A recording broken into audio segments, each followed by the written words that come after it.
ভারতীয় সৈনিকদের লক্ষ্য করে অনেকেরই ছোট থেকে ইচ্ছে থাকে, পুরুষ হোক অথবা মহিলা, সমস্ত চাকরি প্রার্থীদের ইচ্ছে থাকে ভারতীয় সৈনিকে জব করার। হ্যাঁ বন্ধুরা, অনেকের স্বপ্ন থেকে থাকে ডিফেন্স লাইনে জব করার। তো সেই স্বপ্নকে সার্থক করতে আবারও আপনাদের সামনে নতুন একটি গুরুত্বপূর্ণ চাকরি সম্বন্ধ আপডেট নিয়ে উপস্থিত হয়েছি। দেখতে পাচ্ছেন সেন্ট্রাল ফোর্সে নিয়োগ করা হচ্ছে, অর্থাৎ ডিফেন্স লাইনে নিয়োগ করা হচ্ছে বিভিন্ন ধরনের পোস্টে। আপনাদের পছন্দ মতো পোস্টে আপনারা কিন্তু আবেদন করতে পারবেন। এখানে নিয়োগ করা হচ্ছে সিআরপিএফ, বিএসএফ, আইটিবিপি এবং এসএসপি। আপনাদের পছন্দ মতো যে কোনো একটি পোস্টে আপনারা কিন্তু আবেদন করতে পারেন এই 4টি পোস্টের ক্ষেত্রে। তো এখানে পুরুষ মহিলা সমস্ত যোগ্য প্রার্থীরা আবেদন করতে পারবেন। তো আবেদনের ক্ষেত্রে আপনাদের গুরুত্বপূর্ণ যে সমস্ত বিষয়গুলি রয়েছে, যোগ্যতা কি চাওয়া হয়েছে, আপনাদের যে হাইট, ওয়েট এবং মাঠের ক্ষেত্রে কত মিটার আপনাদের দৌড় দিতে হবে, অর্থাৎ আপনাদের কত মিটার মাঠ কভার করতে হবে, কত মিটারের মাঠ কভার করতে হবে, এর সাথে আপনাদের আরও বেতন সহ, শূন্যপদ সহ সমস্ত বিস্তারিত কিন্তু এই ভিডিওর মাধ্যমে আলোচনা করে রাখবো। তো অবশ্যই সম্পূর্ণ ভিডিও কিন্তু ভালোভাবে লক্ষ্য করার চেষ্টা করবেন। আর যারা যারা আবেদন করতে যাচ্ছেন অবশ্যই কিন্তু আবেদন আপনাদের সম্পূর্ণ করে নিতে হবে 21/5/2024 মধ্যে, অর্থাৎ 1 মাসের মতো আপনারা কিন্তু সময় পাবেন এখানে অনলাইনে আবেদন করার জন্য।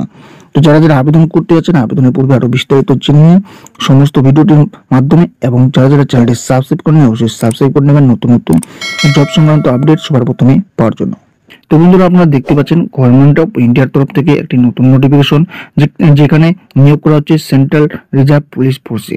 তো এখানে আপনাদের বলে দেওয়া হয়েছে কোন কোন পোস্টের জন্য নিয়োগ করা হচ্ছে। এখানে বলা হচ্ছে selection for the post of assistant commandant, অর্থাৎ জিডিতে নিয়োগ করা হচ্ছে CRPF through limited department competitive exam 2023।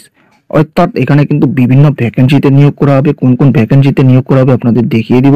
এখানে দেখতে পাচ্ছেন central reserve police force, border security force, Indo Tibetan border police এবং সশস্ত্র সীমা বল, এই 4 ধরনের পোস্টে কিন্তু নিয়োগ করা হবে। তো এখানে নিয়োগের ক্ষেত্রে আপনাদের ভ্যাকেন্সি ডিটেলসগুলো কিন্তু দেখিয়ে দিব সবার প্রথমে। এখানে আপনারা ভ্যাকেন্সি ডিটেলসগুলি দেখতে পাচ্ছেন। তো সিআরপিএফ এর ক্ষেত্রে এখানে টোটাল মিলে 19টি শূন্যপদে কিন্তু নিয়োগ করা হবে। এখানে ইউআর রয়েছে 19টি শূন্যপদ এবং এসসি এসটি কিন্তু কোনো শূন্যপদ থাকছে না।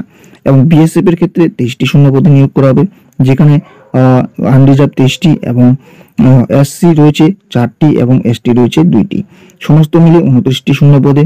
এবং আইটিবিপিতে নিয়োগ করা হচ্ছে 25টি আনরিজার্ভ এবং এসসি 3টি এবং এসটি 1টি শূন্যপদ মিলিয়ে 29টি শূন্যপদে নিয়োগ করা হচ্ছে। এবং এসএসবিতে নিয়োগ করা হচ্ছে 8টি শূন্যপদ আনরিজার্ভ, 2টি শূন্যপদ এসসি এবং 2টি শূন্যপদ এসটি, এবং সমস্ত মিলিয়ে রয়েছে 12টি শূন্যপদ।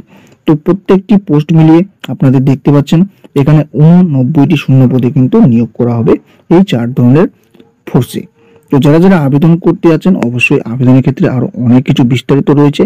তো প্রথমেই আপনাদের দেখিয়ে দেবো এখানে আপনাদের পে লেভেল 10 এর হিসাবে আপনাদের যে মাসিক বেতনটি দেওয়া হবে, এখানে দেখতে পাচ্ছেন 56,100 টাকা থেকে শুরু করে আপনাদের এখানে বেতনটি শুরুতে থাকবে।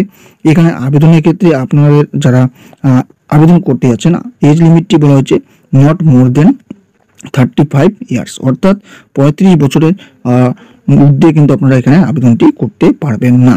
তবে অবশ্যই এসসি এসটি যারা ক্যান্ডিডেট রয়েছেন তাদের ক্ষেত্রে কিন্তু বয়সের ছাড় দেওয়া রয়েছে 5 বছরের। 5 বছরের বয়সের ছাড় আপনারা কিন্তু এখানে এসসি এসটি ক্যান্ডিডেটরা পাবেন। আর এখানে এডুকেশনাল কোয়ালিফিকেশন যেটি বলা হচ্ছে, অবশ্যই আপনাদের কিন্তু যে কোনো শাখা থেকে আপনাদের কিন্তু গ্রাজুয়েট যদি করা থাকে তবেই এখানে আবেদন যোগ্য। এখানে হাইট, ওয়েট এবং এখানে চেস্টের বিস্তারিত দেওয়া রয়েছে। আপনারা মেল যারা ক্যান্ডিডেট রয়েছেন তাদের ক্ষেত্রে কিন্তু 165 সেমি লাগবে, এবং ফিমেল ক্যান্ডিডেটদের ক্ষেত্রে কিন্তু 157 সেন্টিমিটার লাগবে হাইট, এবং চেস্টের ক্ষেত্রে এখানে দেখতে পাচ্ছেন 81 সেন্টিমিটার বলা রয়েছে, এবং মহিলাদের ক্ষেত্রে কিন্তু চেস্টে কোনো ব্যাপার নেই।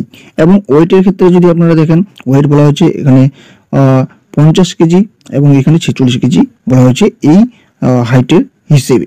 তো আপনারা যারা এখানে আবেদন করতে যাচ্ছেন হাইট ওয়েট দেখে নিলেন। এর পরবর্তীতে আপনাদের দেখাবো যে পরীক্ষা পদ্ধতি। তো রিটেন এক্সাম নেওয়া হবে পেপার 1 এবং পেপার 2, দুটি মাধ্যমে নিয়োগ করা হবে। এখানে দেখতে পাচ্ছেন পেপার 1-এ থাকবে ইন্টেলিজেন্স টেস্ট এবং জেনারেল নলেজ, সমস্ত মিলিয়ে আপনাদের 100 মার্কের পরীক্ষা থাকবে, 100টি প্রশ্ন থাকবে, সময় থাকবে 2 ঘন্টা।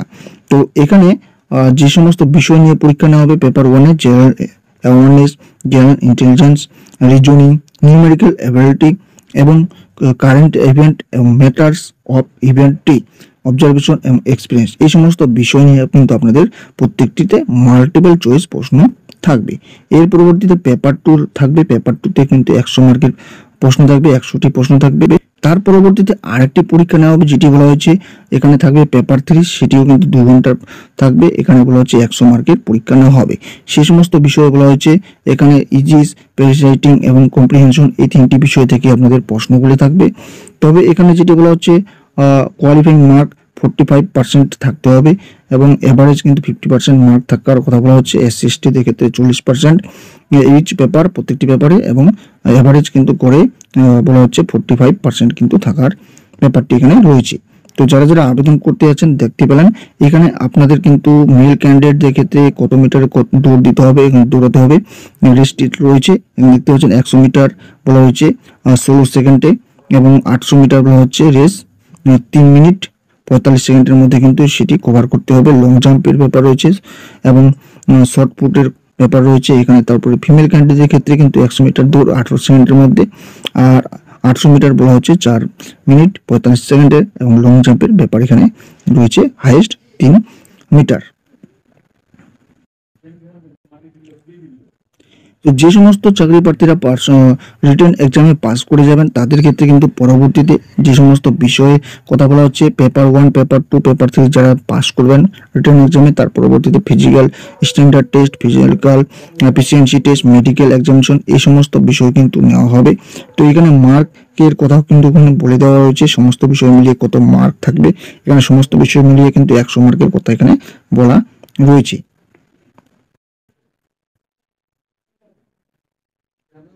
আর আপনাদের প্রথমে জানিয়ে দিয়েছি যারা যারা আবেদন করতে আছেন 21/5/2024 মধ্যে এই আবেদনটি আপনাদের সম্পূর্ণ করে নিতে হবে। এবং আরও বিস্তারিত জানতে চাইলে বা নোটিফিকেশনটি ডাউনলোড করতে চাইলে এবং আবেদন করতে চাইলে যে অফিসিয়াল ওয়েবসাইট থেকে আপনারা সমস্ত কিছু পাবেন, এখানে দেখতে পাচ্ছেন এখানে অফিসিয়ালি ভাবে নোটিফিকেশনটি ডাউনলোড করার জন্য বা আবেদন করার জন্য এখানে দেখতে পাচ্ছেন অফিসিয়াল ওয়েবসাইট rect.crpf.gov.in, এই অফিসিয়াল ওয়েবসাইটে চলে যাবেন। অবশ্যই কিন্তু আরো বিস্তারিত জেনে নিতে পারবেন। তো আশা রাখি আপনাদের ভিডিওটি ভালো লাগলো। ভিডিওটি ভালো লেগে থাকলে অবশ্যই চ্যানেলটি সাবস্ক্রাইব করার পাশাপাশি বেল আইকনটি অন করে রাখবেন।